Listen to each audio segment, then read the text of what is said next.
Mel Gibson has always been a controversial figure in Hollywood, known for his outspoken nature and refusal to conform to the industry's norms.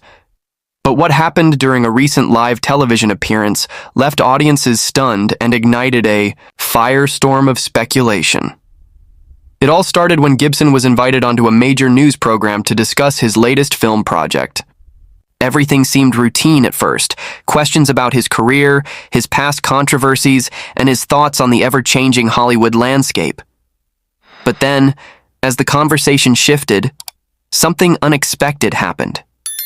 The host mentioned the increasing frequency of wildfires in California, particularly in the Los Angeles area, and asked Gibson for his thoughts. His demeanor changed.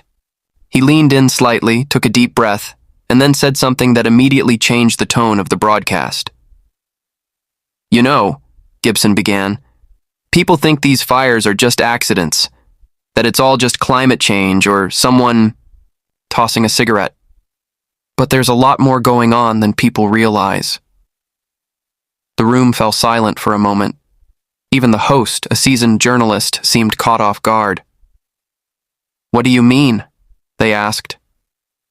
Gibson hesitated, as if considering whether or not to say more. Then, with a determined look, he continued. "These fires, they're not always what they seem. There are patterns. Some of these areas that go up in flames, they're prime real estate. And what happens after the fires? The land is bought up for pennies on the dollar. Who benefits? Who's behind it?"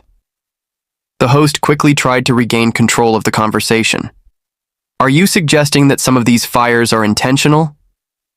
Gibson didn't flinch. "I'm saying people need to start asking questions. Look at where the fires start. Look at what happens afterward. Look at who profits. The pieces are all there." At this point, the network appeared to grow uncomfortable. The host attempted to steer the conversation back to safer territory, but Gibson wasn't done. He pressed on, bringing up historical examples of land grabs and the power of major corporate and political entities in shaping the future of Los Angeles. Viewers at home took to social media almost immediately. Some were shocked, others intrigued. Within minutes, clips of the interview began circulating online. Hashtags like Mel Gibson Wildfire Truth and LA Fire Cover-Up started trending. People began dissecting his words, analyzing old fire reports, and speculating about whether there was any truth to what he was suggesting. The official response from the network was swift. They released a statement distancing themselves from Gibson's claims, emphasizing that there was no verified evidence to support such theories. But by then, the damage, or the awakening, depending on who you ask, had already begun. Investigative journalists started looking into past wildfires, particularly those that had destroyed large residential areas. Were there cases where land was quickly acquired post-fire? Were there unusual financial transactions? Had developers, insurance companies, or even government agencies quietly benefited from these disasters? It wasn't long before independent researchers started uncovering eyebrow-raising details. Reports surfaced about properties that had mysteriously changed hands right after major blazes, sometimes at suspiciously low prices. Some pointed to companies that had lobbied against stricter fire prevention measures, raising questions about whether certain risks were deliberately ignored. And then there was the issue of how these fires started in the first place. While many were due to dry conditions and human negligence, some had origins that weren't so easily explained. Over the years, there had been allegations of directed energy weapons, secret military experiments, and even arson-for-profit schemes involving powerful interests.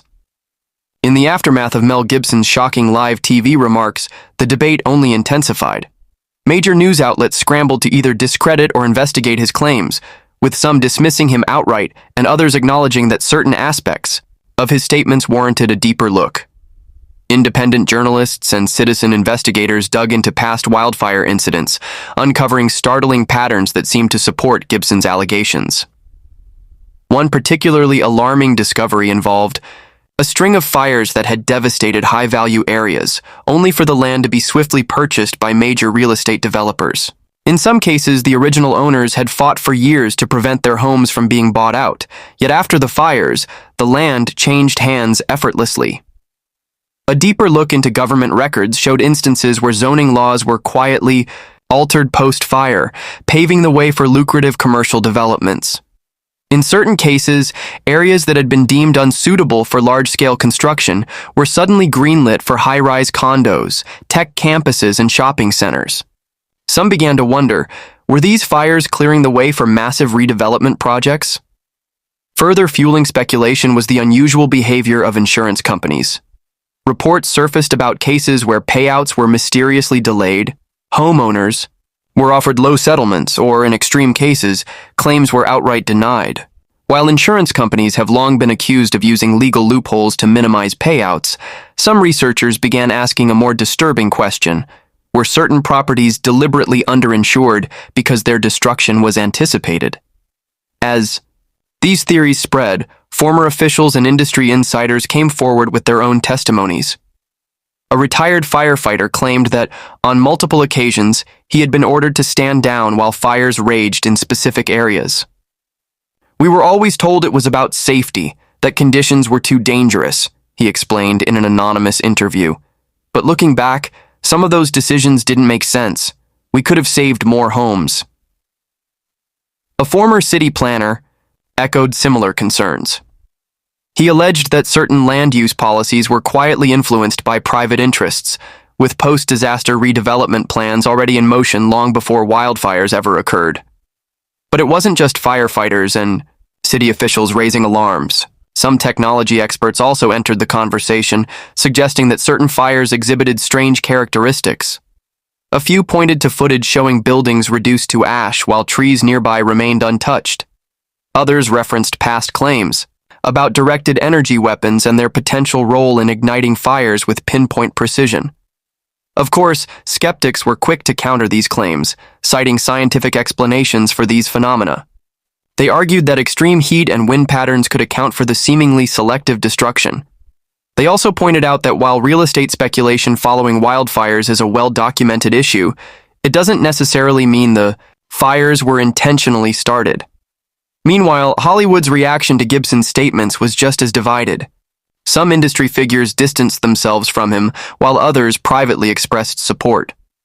A few actors and directors, particularly those who had experienced financial hardships due to fires destroying their homes, hinted that they, too, had questions about how these disasters were handled. Despite the backlash, Gibson did not issue an apology. Instead, he continued to engage with independent journalists, hinting that he had more information that he wasn't yet ready to share. This cryptic statement only heightened public interest. What else did he know? Online communities became battlegrounds for debate. Some people saw Gibson as a whistleblower risking his career to expose a hidden truth. Others believed he was simply stirring controversy to stay relevant. Regardless of opinions, the sheer volume of discussion ensured that the topic could not be ignored. At the government level, officials attempted to reassure the public, stating that investigations into wildfire causes were always thorough and that no evidence of foul play had ever been found. However, their statements did little to quell the growing skepticism. The more people dug into past incidents, the more unanswered questions emerged.